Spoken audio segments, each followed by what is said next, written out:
আসসালামু আলাইকুম ওরহমতুল্লাহি ওবরাকাতু। আলহামদুলিল্লাহ।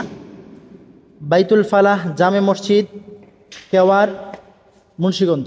দেখতে পাচ্ছেন এই হচ্ছে মক্তবের ছাত্ররা, মক্তবের ছাত্রছাত্রী। এরা মসজিদের প্রতি খুবই বেশি আন্তরিক। দেখতে পাচ্ছেন মাসুম বাচ্চারা, কত ছোট ছোট বাচ্চা, কিন্তু এরা আপ্রাণ চেষ্টা করে মসজিদের জন্য, নিজের সর্বোচ্চটুকু বিলিয়ে দেয় মসজিদের জন্য। দেখতে পাচ্ছেন একজন, এরা পড়াশোনা শেষ করে ছুটির সময় হয়ে গেছে, 7টা বাজে এদের ছুটি হয়, এখন বাজে 7টা 6। আপনারা দেখতে পাচ্ছেন 7টা 6 বাজে। তো একজন মসজিদ মোছা দিচ্ছে, মসজিদ মুছতেছে একজন, এর নাম হচ্ছে ইয়ামিন। কত সুন্দর করে, কত চমৎকার করে মসজিদ মুছতেছে দেখেন, মসজিদ পরিষ্কার করতেছে। অর্থাৎ মসজিদ যারা পরিষ্কার করে, আল্লাহ তাআলা তাদের দিল পরিষ্কার করে। এই দেখতে পাচ্ছেন এখানে কয়েকজন দাঁড়িয়ে মসজিদের যে ময়লাগুলো একত্র করে বেলচা দিয়ে উঠিয়ে ফেলছে।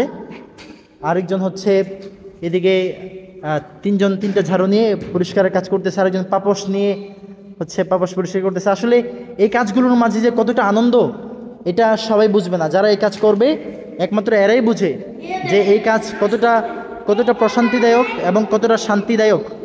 এই কাজগুলো এটা একমাত্র তারাই বুঝবে, যারা এই কাজ করে, যারা মসজিদকে ভালোবাসে, যাদের মসজিদের প্রতি যাদের মহাব্বত ভালোবাসা আছে, আল্লাহ তাআলার প্রতি যাদের অগাধ বিশ্বাস এবং দৃঢ়তা আছে, একমাত্র তারাই বুঝবে মসজিদ পরিষ্কার করলে যে কতটা শান্তি পাওয়া যায়। আলহামদুলিল্লাহ, এই জায়গাগুলো আজকে আমাদের মক্তবের ছাত্ররা পরিষ্কার করেছে খুব সুন্দরভাবে। তারা পুরো মসজিদকে, এদেরকে বলতে হয় না, এরা নিজেদের থেকেই চমৎকার করে এরা আল্লাহ তাআলার ঘর, এই মসজিদকে এরা নিজের মন থেকে পরিষ্কার করে। এবং এরা বলে যে মসজিদ যারা পরিষ্কার করে, আল্লাহ তাআলা তাদের দিল পরিষ্কার করবে। আমরা যদি মসজিদকে পরিষ্কার করি, আল্লাহ তাআলা আমাদের দিলকে পরিষ্কার করবেন। আমাদের শরীরে যদি ময়লা লেগে থাকে, তাহলে সেই ময়লা তো দূর করা যাবে সাবানের মাধ্যমে, কিন্তু আমাদের দিলে যদি ময়লা লেগে থাকে, তাহলে সেই ময়লা দূর করা যাবে না। সেটা মসজিদ পরিষ্কারের মাধ্যমে আমাদের সেই ময়লাগুলোকে দূর করতে হবে। এই মাসুম বাচ্চাগুলো, তারা কি আর বুঝে বলেন? তাদেরকে বাসায় গেলে খাওয়াই দিতে হয়। এই বাচ্চাগুলোই আল্লাহ তাআলার ঘরে, এই মসজিদকে পরিষ্কার করতেছে। সুবহানাল্লাহ। সুতরাং আপনারা সবাই এদের জন্য দোয়া করবেন, বেশি থেকে বেশি দোয়া করবেন। আল্লাহ তাআলা যেন এদের সবাইকে কবুল করে, সেই সাথে এদের আব্বা আম্মা, এদের পেছনে যারা মেহনত করছে, পরিশ্রম করছে, এদের বাবা মাকেও যেন আল্লাহ তাআলা কবুল করে নেয়।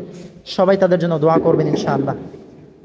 আসসালামু আলাইকুম ওয়া রাহমাতুল্লাহি তাআলা ওয়া বারাকাতুহু।